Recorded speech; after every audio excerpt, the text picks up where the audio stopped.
എൻ്റെ പേര് ഡോക്ടർ ഉണ്ണികൃഷ്ണൻ. ഞാനിവിടെ SUT ഹോസ്പിറ്റൽ പട്ടത്ത് വാസ്കുലർ സർജറി ഡിപ്പാർട്ട്മെൻറ്റിലെ തലവനായിട്ട് വർക്ക് ചെയ്യാണ്. എൻ്റെ സ്പെഷ്യാലിറ്റി വാസ്കുലർ സർജറിയാണ്. ഇന്ന് അതിൻ്റെ പേര് വാസ്കുലർ ആൻഡ് എൻഡോവാസ്കുലർ സർജറി. അതായത് ശുദ്ധ രക്തക്കുഴലുകളും നമ്മുടെ ശരീരത്തിലുള്ള അശുദ്ധ രക്തക്കുഴലും ഉണ്ടാകുന്ന രോഗങ്ങളെപ്പറ്റി പഠനവും അതിൻ്റെ ചികിത്സയും അതിൻ്റെ പ്രതിരോധ കാര്യങ്ങളും ഞാൻ പ്രതിപാദിക്കാൻ പോവുകയാണ്. ശുദ്ധ രക്തക്കുഴലുകൾ നമ്മുടെ ഓരോ അവയവങ്ങളിലേക്കും രക്തം വഹിച്ചു കൊണ്ടുപോയി ഓക്സിജൻ, പ്രാണവായു, പിന്നെ ഗ്ലൂക്കോസ്, അതായത് നമ്മുടെ ജീവനാവശ്യമുള്ള മെറ്റബോളൈറ്റ്സ്, പിന്നെ ഹോർമോൺസ്, പിന്നെ അങ്ങനെയുള്ള കെമിക്കൽസ്, ഇതെല്ലാം കൊണ്ടുപോകുന്ന ശുദ്ധരക്തമാണ്. തിരികെ രക്തം കൊണ്ടുവരുന്നത് അശുദ്ധ രക്തക്കുഴലിൻ്റെ. ഇതിന് രണ്ടും രക്തക്കുഴലിലേക്കുള്ള അസുഖങ്ങൾ കുറച്ച് വ്യത്യാസമുണ്ട്. ശുദ്ധരക്തക്കുഴൽ കൂടുതലായി 60-65 വയസ്സിൽ കൂടുതലുള്ള ആൾക്കാർക്ക് കൊഴുപ്പിൻ്റെ അംശം അല്ലെങ്കിൽ ഫാറ്റ് ഡെപ്പോസിഷൻ, കൊളസ്ട്രോൾ ഡെപ്പോസിഷൻ വന്ന് ആ അവയവത്തിലേക്കുള്ള രക്തോട്ടം കുറയും. ഞാൻ ഇന്ന് കൂടുതൽ പ്രതിപാദിക്കുന്നത് നമ്മുടെ കാലിലേക്കുള്ള രക്തോട്ടം കുറയുമ്പോൾ നമുക്ക് എന്താണ് ഉണ്ടാവുക. തുടക്കത്തിൽ ഇത് സാധാരണ ഉണ്ടാവുന്നത് 60, 65 അല്ലെങ്കിൽ 70 വയസ്സോ അതിൽ കുറച്ചും കൂടിയും പ്രായം ചെന്ന് ലൈഫ് സ്റ്റൈൽ ഡിസീസ് എന്ന് പറയും. ഈ പൊക്കിളിൻ്റെ അവിടെ മഹാധമനി രണ്ടായി വേർപിരിയുന്നതാണ് ഓരോ കാലിലേക്കും. അത് പിന്നെ ഈ തൊടഭാഗത്തേക്കൂടെ പോയി മുട്ടിന് പുറകെ പോയി പാദം വരെ എത്തണം. നമുക്ക് തുടക്കം കുറച്ച് ബുദ്ധിമുട്ടാണ് മനസ്സിലാക്കാൻ. ഒരു 2, 3, 4 കിലോമീറ്റർ ദിവസവും നടന്ന ഒരാൾക്ക് പെട്ടെന്ന് ഒരു ദിവസം ഒരു 1/2 കിലോമീറ്റർ വരുമ്പോൾ ഈ മസിൽസിൽ പെയിൻ വരിക. ഈ കാഫ് മസിൽ എന്ന് പറയും, ഈ നമ്മുടെ നീ ജോയിൻ്റ്, അതായത് ഈ ജോയിൻറ്റിൻ്റെ താഴെയുള്ള മസിൽസാണ് കാഫ് മസിൽസ് എന്ന് പറയുന്നത്. നമുക്ക് അവിടെ ഒരു മസിൽ പിടുത്തന്മാർ വന്ന് പിന്നെ നടക്കാൻ പറ്റാതായിരിക്കുക. ഈ ഒരവസ്ഥ നമുക്ക് വരികയാണെങ്കിൽ തീർച്ചയായിട്ടും അത് ഒരു MD ഡോക്ടറെ ആദ്യം കാണിക്കണം. അവർ പരിശോധിച്ച് കാലിലേക്കുള്ള ആ പൾസ് ബീറ്റിംഗ് നോർമലാണോ, ശരിയായിട്ടുണ്ടോ ഇല്ലയെന്ന് പറയും. അതിൽ എന്തെങ്കിലും വ്യത്യാസം കാണുമെങ്കിൽ തീർച്ചയായും ഒരു ഡോപ്ലർ ടെസ്റ്റാണ്. അതായത് രക്തോട്ടം, കയ്യിലേക്കും കാലിലേക്കുള്ള രക്തോട്ടം, നമുക്കതിൻ്റെ സ്പീഡ്, അതിനെന്തെങ്കിലും തടസ്സമുണ്ടോ, അതിൻ്റെ പ്രഷർ എത്രയാണെന്ന് കാണിച്ചു തരാൻ പറ്റും. ഈ അവസരത്തിൽ കൂടുതലായും നമ്മൾ പറയുന്നത് പറ്റാവുന്ന ദൂരം, ഇപ്പോൾ 1/2 കിലോമീറ്റർ നടക്കാൻ പറ്റുന്ന അവസ്ഥ തീരെ മോശമല്ല. 1/2 കിലോമീറ്റർ എന്നുള്ളത് നമ്മൾ നടക്കുക. ഈ 2, 3, 4 സ്പെസിഫിക് ഈ വാസ്കുലർ മെഡിക്കേഷൻസ് ഉണ്ട്. ബ്ലഡ് തിന്നർ നമ്മൾ ഉപയോഗിക്കുന്നത് രക്തം കട്ടി കുറയ്ക്കാനായിട്ടുള്ളത് എക്കോസ്പ്രിൻ നമ്മൾ കൊടുക്കും. അതോടുകൂടി സ്റ്റിലോസ്, ഡൈതൈൽ മിഥൈൽസ് എക്സ്പോണൻ്റ് എന്ന് പറയും. അതിൻ്റെ ആ മരുന്ന് കൊണ്ട് ഉദ്ദേശിക്കുന്നത് മെയിൻ രക്തക്കുഴലിൽ തടസ്സം മാറിയില്ലെങ്കിലും കൊച്ചു രക്തക്കുഴലിലേക്കിടെ രക്തോട്ടം കൂട്ടുവാൻ സഹായിക്കും.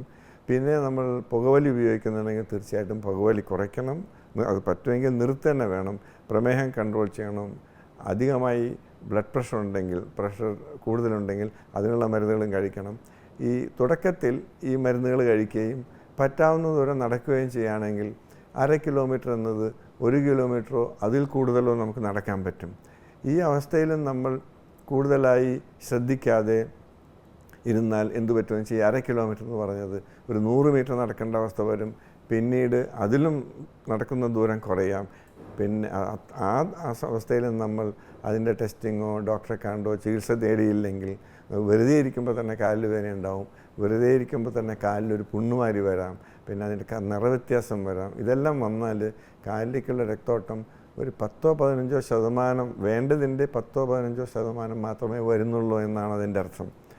ഈ അവസരത്തിൽ വളരെ പെട്ടെന്ന് തന്നെ അതിൻ്റെ വേണ്ടതായ തക്കതായ ടെസ്റ്റിങ് ചെയ്ത് അത് രക്തോട്ടം കൂട്ടാനുള്ള ഒന്നുകിൽ ഇൻ്റർവെൻഷണൽ റേഡിയോളജിയിലെ കീഹോൾ സർജറി ചെയ്ത് ആ കൊഴുപ്പിൻ്റെ അംശം മാറ്റിയിടുകയോ അല്ലെങ്കിൽ ബൈപ്പാസ് ഓപ്പറേഷൻ, ഇപ്പോൾ ഹൃദയത്തിലൊക്കെ പറയുന്ന മാതിരി തന്നെ കാലിലേക്കും ബൈപ്പാസ് ഓപ്പറേഷൻ ചെയ്യാൻ പറ്റും. ഈയിടെയായിട്ട് 2-3 രോഗികൾക്ക് അങ്ങനെ കാലിലേക്ക് ബൈപ്പാസ് ഓപ്പറേഷൻ ചെയ്തു. അതിലൊരാൾക്ക് 5 അടി 6 അടി നടക്കുമ്പോഴേക്കും വേദന, ചില രാത്രികളിൽ കാല് വേദന, അങ്ങനെ ആളിപ്പോൾ 2 കിലോമീറ്ററോളം നടക്കാൻ പറ്റുന്നുണ്ട്. സ്വന്തം കാലിലെ ഞരമ്പ് തന്നെ നമ്മളത് ഉപയോഗിച്ച് ശുദ്ധരക്തക്കുഴലാക്കി ഇപ്പോൾ ആൾ സുഖമായിട്ടിരിക്കുന്നു. ഇതുകൂടാതെ ചെറിയ ഒരു 10 സെൻറ്റിമീറ്ററോ അതിൽ കുറവോ ഉണ്ടെങ്കിൽ തീർച്ചയായും ഇത് കീഹോൾ സർജറി മതി. തുറന്നൊരു ശസ്ത്രക്രിയയുടെ ആവശ്യമില്ല. തുറന്നൊരു ശസ്ത്രക്രിയ നിങ്ങൾക്കെല്ലാം അറിയുന്ന മാതിരി തന്നെ അതിന് അനസ്തീസിയ വേണം. ഒന്നുകിൽ ജനറൽ അനസ്തീസിയ, അല്ലെങ്കിൽ എപ്പിഡ്യൂറൽ എന്ന് പറയും, ഈ ബാക്കിൽ ഇഞ്ചക്ഷൻ ചെയ്തിട്ടുള്ള, പിന്നെ ഹോസ്പിറ്റലൈസേഷൻ, മുറിവുണങ്ങാനുള്ള സമയം എല്ലാം കൂടി ഒരു 10 ദിവസം 8-10 ദിവസം ഹോസ്പിറ്റലിൽ കിടക്കേണ്ടി വരും. അതിന് ബുദ്ധിമുട്ടാണ്. തീർച്ചയായിട്ടും ആ സ്റ്റേജിലേക്ക് ആവുന്നതിന് നല്ലത് കീ ഹോൾ സർജറി ചെയ്യുകയാണെങ്കിൽ തീർച്ചയായും നമുക്കൊരു 3-4 ദിവസത്തിനുള്ളിൽ ചെറിയൊരു ദ്വാരം, ഒരു 5-6 മില്ലിമീറ്റർ ദ്വാരത്തേക്കിടെ ട്യൂബ് കിടത്തി ആ കൊഴുപ്പിൻ്റെ അംശം തള്ളി മാറ്റി വേണ്ടി വന്നാൽ മാത്രം ഒരു സ്റ്റെൻറ്റ് ഇട്ട് കഴിഞ്ഞാൽ കാലിലേക്കുള്ള രക്തോട്ടം ശരിയായി കിട്ടും.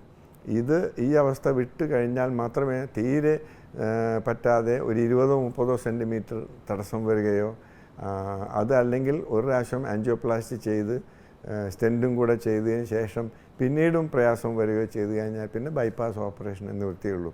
അതുകൊണ്ട് കാലിലേക്കുള്ള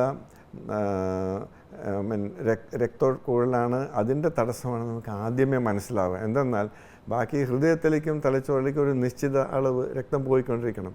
നമ്മൾ കുറവ് നടക്കുന്ന ആൾക്കാർക്കാണെങ്കിൽ, ഒരു വീട്ടിൽ തന്നെ നടക്കുന്ന ആൾക്കാർക്കാണെങ്കിൽ അസുഖം കൂടി കുറേ സീരിയസ് ആയ ഒരു അവസ്ഥയിൽ മാത്രമേ നമുക്കറിയുള്ളൂ. പക്ഷേ കാലിലേക്ക് നമുക്ക് സാധാരണഗതിയിൽ ഒരു 100-150-200 cc ബ്ലഡ് വരുന്നത് നമ്മൾ 1 കിലോമീറ്റർ 2 കിലോമീറ്റർ നടക്കുമ്പോൾ അതിൽ 400-500 cc വരെ രക്തം പ്രവഹിച്ചാലേ നമുക്ക് നടക്കാൻ പറ്റുള്ളൂ. അപ്പോൾ ആ തടസ്സം ഉണ്ടെങ്കിൽ അതൊക്കെ നേരത്തെ അറിയാൻ പറ്റും. ഇപ്പം ഞാൻ പറയുന്നത്, if you can walk A mile you can live with a smile. അതൊരു ഫ്രേസ് മാതിരി ഉണ്ടാക്കിയിരിക്കുന്നതാണ്. അതൊന്ന്. രണ്ടാമത്തെ, നമ്മൾ മിതമായ ആഹാരം, മിതമായിട്ടെങ്കിലും വ്യായാമം. ഇതാണ് ഞാൻ ഈ കാലിലേക്കുള്ള രക്തോട്ടത്തിൻ്റെ ചികിത്സയും അത് ഒരു ഡിസിപ്ലിൻ ലൈഫായിട്ട് കൊണ്ടുനടന്നാൽ നമുക്ക് പൊതുവേ ദേഹത്തിൽ എല്ലായിടത്തും ഈ അതെറോസ്ക്ലെറോസിസ് എന്ന അസുഖം കൊണ്ട് ശുദ്ധരക്തക്കുഴലുകളുടെ സൂക്കേട് നമുക്ക് ഒരളവൊക്കെ, അത് പക്ഷാഘാതമാവാം, ഹാർട്ട് അറ്റാക്ക് ആവാം, കിഡ്നിയിലേക്കുള്ള പ്രശ്നങ്ങളാവാം, കാലിലേക്കുള്ള പ്രശ്നങ്ങളാവാം. നമ്മൾ കാലുണ്ടെങ്കിൽ മാത്രമേ നമുക്കൊരു സ്ഥലത്തേക്ക് പോകാനും വരാനൊക്കെ പറ്റുള്ളൂ. കാലില്ലെങ്കിൽ നമ്മുടെ ജീവിതം തന്നെ ക്വാളിറ്റി ഓഫ് ലൈഫ് തന്നെ തീർച്ചയായും മാറും. അതുകൊണ്ട് സിഗരറ്റ്, പുകവലി ഉപയോഗിക്കാതിരിക്കുക. പിന്നെ പ്രമേഹത്തിൻ്റെ ചികിത്സ, ബ്ലഡ് പ്രഷർ അധികം ഉണ്ടെങ്കിൽ അതിൻ്റെ ചികിത്സ എടുക്കുക. മിതമായ ആഹാരം കഴിക്കുക. കുറച്ച് പല ഡോക്ടർമാരും പറയുന്നുണ്ട് 1 മണിക്കൂർ ദിവസം ആഹാരം. ഞാൻ ചെയ്യുന്നില്ല. 5 മിനിറ്റോ 8 മിനിറ്റോ ഞാനൊരു ട്രെഡ്മില്ലിൽ അല്ലെങ്കിൽ ക്രോസ് ട്രെയിനിൽ പോകും. അതേ കൂടുതൽ നമുക്ക് വെറുതെ എന്തെങ്കിലുമൊക്കെ ഉപദേശം പറയാമെന്നല്ലാണ്ട് 1 മണിക്കൂർ 45 മിനിറ്റൊന്നും ആൾക്കാർ പൊതുവേ നമുക്ക് സാധ്യമല്ല. അപ്പോൾ അതുകൊണ്ട് ഒരു 8-10 മിനിറ്റെങ്കിലും നടക്കുകയോ ട്രെഡ്മിൽ ഉപയോഗിക്കുകയോ ചെയ്തു കഴിഞ്ഞാൽ, പിന്നെ മിതമായിട്ട് ആഹാരം. ഒരു 40-45 വയസ്സ് കഴിഞ്ഞാൽ നമ്മൾ കണ്ടമാനം ആഹാരം കഴിക്കേണ്ട ആവശ്യമില്ല. അതുകൊണ്ട് ജീവിതശൈലി രോഗങ്ങൾ നമുക്ക് ഡിസിപ്ലിൻ ലൈഫ് ഒരു പ്രോഗ്രാമോടെ നമുക്കത് മാറ്റിയെടുക്കാൻ പറ്റും. കാലിലേക്ക് മാത്രമല്ല, ദേഹത്തിൽ എല്ലായിടത്തും ശുദ്ധരക്തക്കുഴൽ, കൊളസ്ട്രോളും ഫാറ്റും അമിഞ്ഞുകൂടാതെ ഒരുവിധം സുഖമായി ജീവിക്കാനായിട്ട് നമുക്ക് സാധിക്കും. Thank you very much.